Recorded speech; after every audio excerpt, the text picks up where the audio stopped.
नमस्कार साथियों, आप सभी का स्वागत है एजुकेशन लाइन में। दोस्तों, कक्षा 8वीं बोर्ड परीक्षा 2025 सामाजिक विज्ञान का जो पेपर 26 मार्च को होने वाला है, उसके लिए दोस्तों महत्वपूर्ण पेपर यहाँ पे लेके आया हूँ और आपका पेपर जो है वह हूबहू ऐसा ही आने वाला है। तो चलिए साथियों, इस वीडियो में हम सामाजिक विज्ञान के सभी प्रश्नों का विद सॉल्यूशन है वो आंसर के साथ देखने वाले हैं। तो चलिए वीडियो स्टार्ट करते हैं। वीडियो स्टार्ट करने से पहले साथियों आपसे छोटी सी रिक्वेस्ट है, चैनल पे आप नए हैं तो प्लीज़ चैनल को सब्सक्राइब कर लेना। और आपको किसी भी पेपर की पीडीएफ फाइल चाहिए तो आपको हमारे ऐप पे मिल जाएगी। ऐप का लिंक डिस्क्रिप्शन बॉक्स में दिया गया है या फिर आप प्ले स्टोर पे एजुकेशन लाइन सर्च करके भी ले सकते हैं। वहाँ पे आपको कक्षा 8वीं के लिए टेस्ट मिल जाएंगे निःशुल्क, जो कि सभी विषय के आपको मिलेंगे। और इसके अलावा पीडीएफ फाइलें हैं वो भी आपको वहाँ पे मिल जाती है। तो चलिए स्टार्ट करते हैं। पहला प्रश्न है साथियों, भारत का प्रथम गवर्नर जनरल था। तो साथियों, भारत का प्रथम गवर्नर जनरल कौन था? Warren Hasting. तो यहाँ पे बी नंबर का ऑप्शन है वो हमारा सही आंसर होता है। नेक्स्ट देखिए पे वर्ली विद्रोह कहाँ हुआ था? तो साथियों वर्ली विद्रोह जो है वो महाराष्ट्र में हुआ था। तो यहाँ पे हमें ऑप्शन नंबर बी पे टिक करना होगा। बर्मा समाज की स्थापना किसने की थी? तो साथियों बर्मा समाज की स्थापना है वो राजा राम मोहन राय ने करी थी। तो ऑप्शन नंबर सी है वो आप यहाँ पे टिक मार्क करेंगे। देखिए, प्राकृतिक संसाधनों में सम्मिलित है। प्राकृतिक का मतलब क्या हो गया? जो हमें प्रकृति से प्राप्त होते हैं वो प्राकृतिक संसाधन कहलाते हैं। तो यहाँ पे दोस्तों जल हमें प्रकृति से मिलता है, मृदा यानी मिट्टी, खनिज जो है वो सभी हमें पृथ्वी से मिलते हैं यानी प्रकृति से। तो उपयुक्त सभी है वो हमारा आंसर हो जाएगा ऑप्शन नंबर डी। कौन से ग्रह को जल ग्रह कहा जाता है? साथियों जो पृथ्वी है उसी को जल ग्रह कहते हैं, क्योंकि वर्तमान में अगर अभी तक जो खोज हुई है तो जल जो है वो पृथ्वी पर ही पाया गया है, इसलिए इसको जल ग्रह भी बोला जाता है। आगे देखिए, यहाँ पे अगला है, निम्न में से कौन सा ऊर्जा का गैर परंपरागत स्रोत है? तो साथियों यहाँ पे गैर परंपरागत स्रोत की बात करें तो पवन ऊर्जा, सौर ऊर्जा, ज्वारी ऊर्जा, ये सभी इसमें आती है। तो ऑप्शन नंबर डी है वो हमारा सही आंसर रहेगा। देखिए, भारत में कितनी स्तरीय संसद व्यवस्था है? तो साथियों भारत में त्रिस्तरीय शासन संसद व्यवस्था होगी। तो यहाँ पे ऑप्शन नंबर सी पे आप टिक करेंगे। जलियांवाला बाग हत्याकांड हुआ था। तो साथियों जलियांवाला बाग हत्याकांड जो है वो अमृतसर में हुआ था। अमृतसर कहाँ पे पड़ता है? हमारा पंजाब में पड़ता है। कहाँ पे? पंजाब में।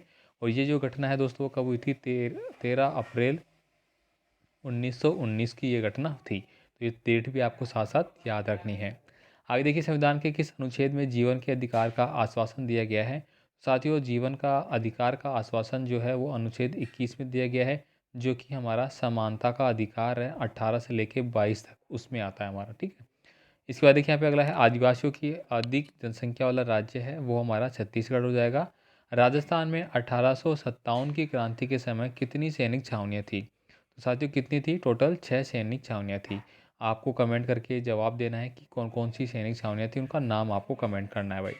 देखिए अगला है, किस राजपूत राज्य के विरोध के कारण सिरोही में अंग्रेजों से तत्काल संधि नहीं हो सकी? वह था, तो दोस्तों वह था हमारा मारवाड़ राज्य। अगला देखिए, यहाँ पे राजस्थान में न्यूनतम लिंग अनुपात किस जिले में है? तो सबसे कम लिंग अनुपात की बात करें तो हमारा धौलपुर में देखने को मिलता है।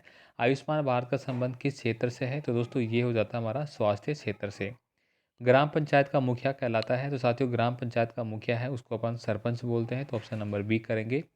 अब देखिए यहाँ पे आपके रिक्त स्थान वाले पर्सन है जिनको अपन देखने वाले हैं। तो यहाँ पे देखिए, झूम खेती जो है उसमें जो बीज बोने का तरीका है उसको छितरना बोलते हैं। हैदर अली और टीपू सुल्तान है वो मैसूर के शासक थे। तो यहाँ पे आप क्या भरेंगे? मैसूर भरेंगे। आगे देखिए, यहाँ पे अगला है, धर्म को राज्य से अलग रखने की जो अवधारणा है उसको कहा जाता है। तो उसको अपन धर्मनिरपेक्षता बोलते हैं। क्या बोलते हैं? धर्मनिरपेक्षता। देखिए, किस वर्ष में घरेलू हिंसा महिला सुरक्षा कानून लागू हुआ था? तो 2006 में हुआ था। तो यहाँ पे आपको 2006 लिखना होगा। देखिए, ग्रामीण क्षेत्र में पक्के मकान उपलब्ध कराने का मुख्य उद्देश्य है, ये किस योजना का है? तो साथियों ये है प्रधानमंत्री आवास योजना का है। कुंभलगढ़ दुर्ग के कटारगढ़ में किसका जन्म हुआ था? तो साथियों महाराणा प्रताप का जन्म हुआ था। अब आपको कमेंट करके बताना है कि महाराणा प्रताप का जो जन्म है वो कब हुआ था, यानी कि सन बताना है किस ईस्वी में उनका जन्म हुआ था। नेक्स्ट देखिए, यहाँ पे वायु तथा जल के द्वारा ऊपरी मृदा का क्षरण होता है उसे कहते हैं। तो उसको दोस्तों अपर्दन बोला जाता है। क्या? अपर्दन। तो यहाँ पे आप क्या लिखेंगे? अपर्दन। ठीक है। नेक्स्ट देखिए, यहाँ पर अगला है, कोयले से प्राप्त विद्युत को बोला जाता है। तो साथियों कोयले से जो विद्युत प्राप्त होती है उसको तापीय ऊर्जा बोला जाता है। अब देखिए, यहाँ पे सही और गलत पे आपको टिक करना होगा। जो सही है उसको सही लिखना होगा, जो गलत है उसके आगे गलत का टिक मार्क करना है। अब देखिए यहाँ पे नील की कटाई के बाद धान की खेती की जा सकती थी, तो ये गलत बात है, क्योंकि नील की खेती एक इस प्रकार की खेती थी, अगर आपने एक बार वो किसी भी जगह आपने नील की खेती कर ली तो वहाँ की जो भूमि है वो एक प्रकार से बंजर ही हो जाती थी, उस पर अपन दूसरी खेती नहीं कर सकते थे। ठीक है, तो इसलिए किसान इस बात से परेशान थे। आर्य समाज की स्थापना करने वाले स्वामी दयानंद सरस्वती ने भी विधवा विवाह का समर्थन किया, तो बिल्कुल सही बात है। भारत में प्रति व्यक्ति जल की उपलब्धता कम हो रही है, ये भी सही है। हमारा देश 26 जनवरी 1950 को आज़ाद हुआ था, तो ये गलत है। कब हुआ था भाई? 15 अगस्त को आज़ाद हुआ था, 15 अगस्त 1947 को। ठीक है, नेक्स्ट देखिए अगला है, आरोपी के दोषी पाए जाने पर न्यायाधीश उसे सज़ा सुनाते हैं, तो ये बात क्या हो जाएगी? सही हो जाएगी मेरी। आदिवासियों का एक जनजातीय धर्म है, तो ये बात गलत हो जाएगी। राजस्थान में 1857 की क्रांति का जो शुभारंभ है वो 28 मई को हुआ था, तो ये बात बिल्कुल सही है। और ये सबसे पहले कहाँ पे हुआ था? नसीराबाद में। नसीराबाद, ठीक है, नसीराबाद जो है वो अजमेर के आसपास थी एक छावनी, और यहीं पे 28 मई को सबसे पहले क्रांति हुई थी। अब देखिए स्तंभ ए और स्तंभ ब को आपको मिलान करना है। प्रार्थना समाज की जो स्थापना है वो किसके द्वारा की गई थी? तो साथियों ये हुई थी हमारी 1867 में। विश्व में तांबे का अग्रणी उत्पादक जो बात करें तो वो हमारा चिल्ली हो जाता है। चोरा चोरी जो कांड है 1922 को हुई थी, 5 फरवरी।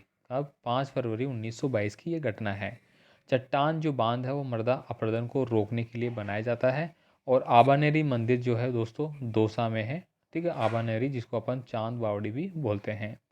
अब अतिरकुतात्मक प्रश्न है। देखिए इतिहासकारों ने भारतीय इतिहास को अंग्रेजों से भिन्न रूप से कितने कालखंडों में बांटा है?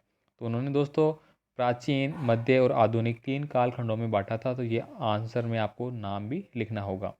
अब देखिए जलियांवाला बाग हत्याकांड कब हुआ था? 13 अप्रैल 1919 की यह घटना है। संसाधन से आप क्या समझते हैं?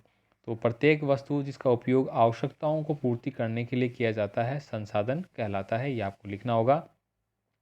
आगे देखिए यहाँ पे अगला है, वर्षा जल संग्रहण किसे कहते हैं? तो घर की छत पर वर्षा जल को एकत्रित करके उसका संग्रहण करना, विभिन्न उत्पादक उपयोगों में लाना वर्षा जल संग्रहण कहलाता है, तो ये आपको यहाँ पे लिखना होगा भाई। ठीक है, आगे देखिए भारतीय संसद के कितने अंग हैं? साथियों भारतीय संसद की अगर बात करें तो 3 अंग उसके मोस्टली होते हैं। एक तो राज्यसभा, एक लोकसभा और तीसरा होता है हमारा राष्ट्रपति। ठीक है, आगे देखिए यहाँ पे अगला है जो कि आपके लघुतात्मक प्रश्न आएंगे। यूरोपीय व्यापारिक कंपनियां भारत की तरफ क्यों आकर्षित हो रही थी? तो इसका आंसर आपको यहाँ पे लिखा हुआ मिल जाता है, आप इसको देख सकते हैं, इसको पढ़ लेना भाई अच्छे से। इसके बाद देखिए 1857 का जो सैनिक विद्रोह जन विद्रोह बन गया था, इसको आपको समझाना होगा कि इस प्रकार से क्या हुआ था। ये भी आपको यहाँ पे लिखा हुआ मिल जाता है, तो आप वीडियो को पॉज करके इन आंसरों को पढ़ सकते हैं भाई। ठीक है, देखिए संसाधनों के संरक्षण की आवश्यकता को स्पष्ट करना होगा। इसका आंसर आपको यहाँ पे लिखा हुआ मिल जाता है, जिसमें संसाधन कई प्रकार के होते हैं, जिनमें से अधिकांश संसाधन ऐसे होते हैं जिनकी मात्रा सीमित होती है, तो ये चीज़ें आपको यहाँ पे लिखनी होगी। देखिए धात्विक खनिज और अधात्विक खनिज में आपको 3 अंतर बताने होंगे। इसके बाद देखिए राज्यसभा की मुख्य भूमिका को स्पष्ट करना है कि राज्यसभा जो होती है वो क्या होती है, क्या कार्य वो करती है, कौन सी शक्तियाँ उसके पास होती है, ये चीज़ें आपको लिखनी होगी 2-4। अब देखिए अधीनस्थ न्यायालय से आप क्या समझते हैं? इसके बाद देखिए यहाँ पे मानचित्र से संबंधित कुछ प्रश्न है, जिसमें कि आपको राजस्थान का मानचित्र दिया गया है और आपको इसमें जयपुर, श्रीगंगानगर, उदयपुर, बांसवाड़ा और दौसा पूछा गया है। तो देखिए यहाँ पे ये हमारा उदयपुर हो जाता है, ये वाला बांसवाड़ा हो जाएगा, ये यहाँ पे दौसा हो जाएगा, ये हमारा जयपुर और ये श्रीगंगानगर हो जाएगा। आगे देखिए यहाँ पे साइबर सुरक्षा हमले के 2 प्रकारों का वर्णन करना है, तो कि यहाँ पे आपको मिल जाते हैं, इनका आंसर आप यहाँ पे लिख सकेंगे। देखिए गांधी जी ने असहयोग आंदोलन क्यों चलाया था? इस आंदोलन के दौरान क्या कार्य किए गए थे? इसका आंसर आपको यहाँ पे लिखना होगा। बंगाल विभाजन पर एक आपको लेख लिखना है, तो ये दोनों में से आपका जो अच्छा लगे आप कर सकते हैं।